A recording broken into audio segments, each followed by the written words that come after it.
Hello everyone, today I'm going to show you how to use Google Classroom to set up for your students.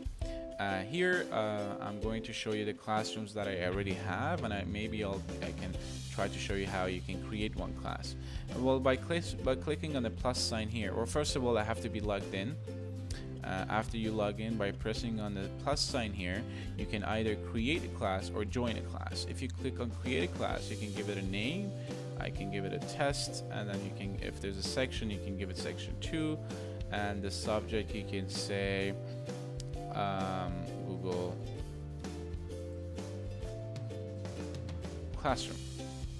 Okay, now when you create this class, this will be showing on in your main page, and it will give you a code. Now the code for this class is going to be shown, so you can share that with the students.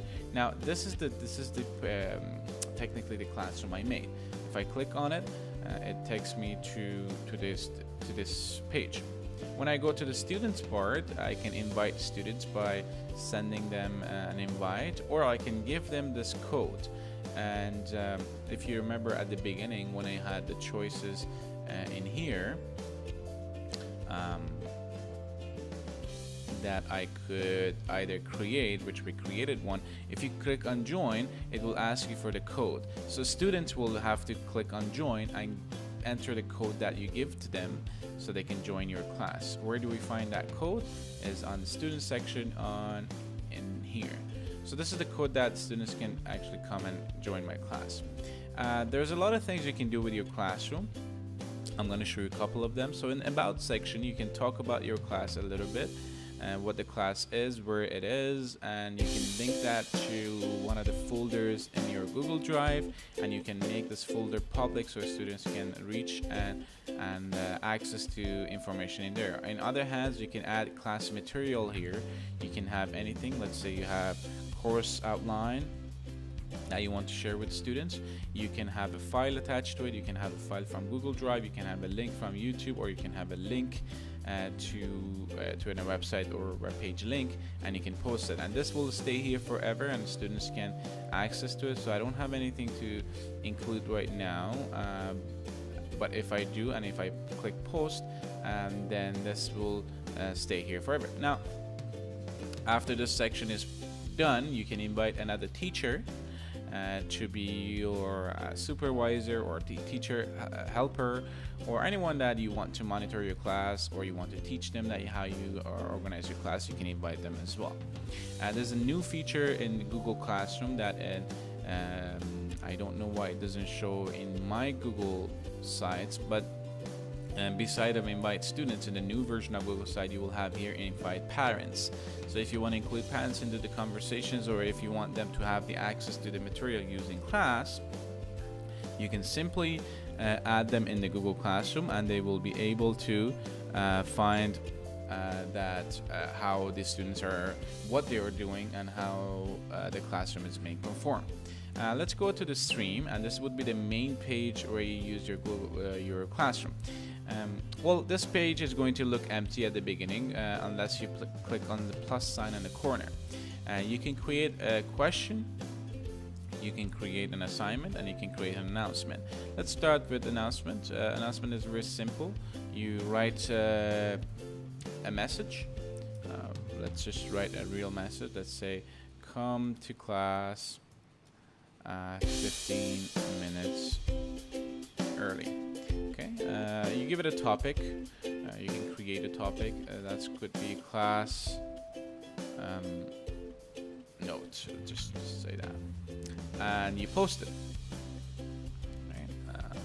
Post, and this will be shared to the Google Classroom, and everyone in Google Classroom will see it here.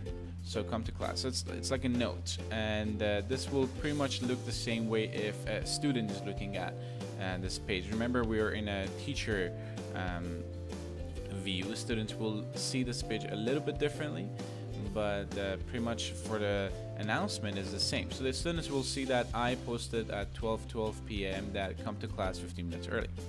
and this is classified as Google Class Notes. Anything that you classify it will go to topics here, so later on students can find specific notes based on their classification.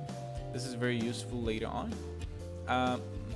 I forgot to tell you that you can change the look of your classroom by choosing the setup themes here that Google already has, or you can add your own or create your own. Depending on what class or what topic you're doing, you can change the theme. Let's go ahead and create an assignment now. Assignment is very similar to the announcement. You have a title, you have a description, but here you can also set up a due date, and you can also give it a topic. Again, the previous topic class note is here, but I'm going to give it another one. So I'm going to call this an assignment.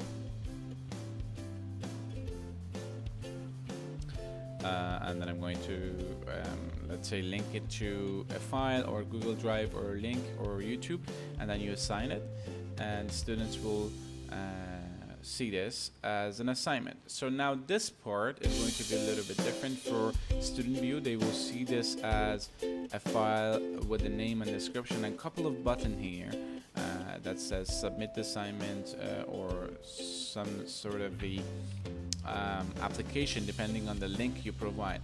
So the student version of this is going to be different, but at the end they will see an assignment that they have to do, and they also see the due date for it.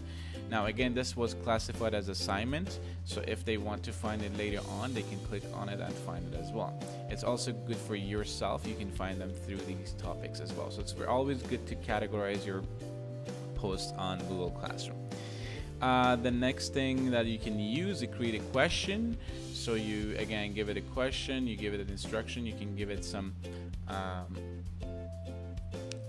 dates or due dates, and you can also set that if your question is going to be multiple choice or short answer. If it's multiple choice, you have to give it some options, and then you ask, and then students are going to answer this question. Again, this is going to look like this in your side, but in the student side is going to be a question with some multiple choice that they can answer.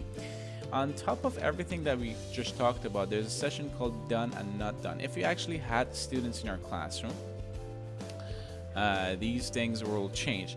Now maybe I can go to an actual classroom that I teach, well, Physics 12 last semester, and let's see if there are some students in there. Yes, so there I have some students here, and if I go to the things that I shared with them, you can see that I have shared a lot of files with them. Let's go check another recent classroom.